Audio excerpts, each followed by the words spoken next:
চলে এসেছি আরও একটা নতুন ভিডিও নিয়ে। আগের ভিডিওতে তো তোমাদের দেখিয়েছি যে কী গাছ আমি আমার শীতের ছাদ বাগানের জন্য নিয়ে এসেছি।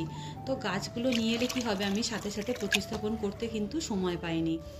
আর এই যে গাছের চারাগুলো বিক্রি হয় না, এই গাছের চারাগুলো কিন্তু কোনো পটে থাকে না বা কোনো প্লাস্টিক প্যাকেটের মধ্যে কিন্তু বিক্রি হয় না। সম্ভবত মাটি থেকে শিকড় সমেত মাটি তুলে নিয়ে এসে দলা পাকিয়ে আর কাগজে মুড়ে এভাবে বিক্রি করে।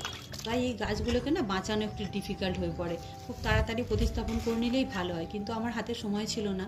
তো তাই ভাবলাম গাছগুলোকে কীভাবে বাঁচাবো। তার জন্য আমি গামলায় জল নিয়েছি আর আমার ছাদ বাগানের যে টব ছিল, মাটির টব, সেগুলোকে ভালো করে ধুয়ে ভিজিয়ে এইভাবে চারা গাছগুলো পরপর রেখে দিয়েছি আর উপর থেকে সামান্য জল দিয়েছি।